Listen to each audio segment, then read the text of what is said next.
குரு தரும் யோகங்கள். யோகம் என்ற வார்த்தைக்கு அதிர்ஷ்டம் என்று நினைப்பது தவறு.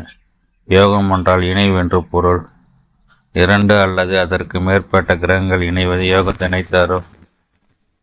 இது நற்பலன்களை தரலாம் அல்லது அதற்கு எதிராக மாற்ற பலனை தரலாம். நாம் காணும் இந்த யோகங்கள் அனைத்தும் குரு பகவான் சம்பந்தப்பட்டவை என்பதாலும் குரு பகவான் அடிப்படையில் சுபகிரகம் என்பதாலும் பெரும்பாலும் இந்த யோகங்கள் யாவும் நற்பலனை தரும் விதமாகவே அமைந்துள்ளது. இந்த யோகங்கள் வலிமையாக செயல்பட கோச்சாரத்தில் குரு பகவான் பார்வை துணை செய்யும். குரு அருள் இருந்தால் திருவருள் லட்சுமி கடாட்சி நிச்சயம் கிடைக்கும் என்பதற்கு இந்த யோகங்கள் சான்று. ஒருவருடைய ஜாதகத்தில் சந்திரன் என்ற ராசிக்கு 1, 4, 7, 10 ஆகிய கேந்திர ஸ்தானங்களை குரு பகவான் அமைந்திருந்தால் கஜகேசரி யோகம் உண்டாகும். இந்த யோகத்தில் பிறந்தவர்கள் அழகான உடலமைப்பும் செல்வ செழிப்பும் பெற்றிருப்பதோடு அறிவாளியாகவும் விளங்குவார்கள். அனைத்து விதமான நற்குலங்கள் பெற்றிருப்பார்கள். அரசாங்கத்தில் உயர் பதவி அல்லது அதற்கு நிகரான பதவியில் இருப்பார்கள். தாமர யோகம். லக்னாதிபதி 1, 4, 7, 10 உச்சமடைந்த குரு பகவானின் பார்வை அவர் மீது விழுந்தால் தாமர யோகம் உண்டாகும். தாமர யோகத்தில் பிறந்தவர்கள் ராஜவம்சத்தை சேர்ந்தவர்களாகவே அல்லது பெரும் தனவந்தராகவே இருப்பார்கள். நீண்ட ஆயுளும் தீர்க்கமான அறிவும் பல கலைகளின் கற்றறிந்தவர்களாகவும் வாக்கு வன்மை உடையவராகவும் சிறப்பாக வாழ்வார்கள். கலாநிதி யோகம். ஒருவர் ஜாதகத்தில் ஜென்ம லக்னத்துக்கு 2 அல்லது 5 குரு அமர்ந்து அவரை புதன் அல்லது சுக்கிரன் பார்த்தால் கலாநிதி யோகம் உண்டாகும்.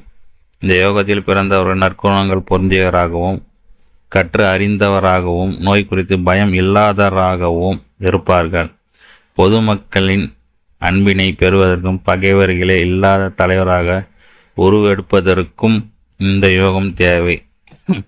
அம்ச யோகம். ஒருவருடைய ஜாதகத்தில் குரு பகவான் லக்னத்திற்கு 1, 4, 7, 10 ஆகிய கேந்திர ஸ்தானங்களில் ஆட்சியோ உச்சமோ பெற்றிருந்தால் அம்சயோகம் உண்டாகும். இவர்கள் இனிமையாக குரல் வளம், அழகிய தோற்றம், புத்தி கூர்மை, தீர்க்காயுள் ஆகியவற்றுடன் அம்சமாக வாழ்வார்கள்.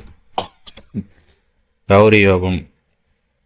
ஒருவருடைய ஜாதகத்தில் 1, 4, 7, 9, 10 ஆகிய கேந்திர திரிகோண ஸ்தானங்களில் சந்திரன் அமர்ந்து அவரை குரு பகவான் பார்த்தாலும் அல்லது இணைந்து கௌரி யோகம் உண்டாகும். கௌரி யோகம் பிறந்தவர்கள் நல்ல உடல் வாக்கினை உடையவராகவும் அரச குடும்பத்திற்கு நெருக்கமானவராகவும் நற்செயல் செய்பவராகவும் இருப்பார்கள். ஒருவருடைய ஜாதகத்தில் ஜென்ம லக்னத்திற்கு 2ஆம் வீட்டில் குருவன் ஆட்சி பலத்துடன் அமர்ந்து புதன் அல்லது சுக்கிரன் இணைந்திருந்தால் அந்த ஜாதகர் சரஸ்வதி யோகத்தை பெற்றிருப்பார். இந்த யோகத்தில் பிறந்தவர்கள் நுண்ணறிவாளராகவும் சிறந்த எழுத்தாளராகவும் கதை, கவிதை, நாடகங்கள் எழுதுபவராகவும் இருப்பார்.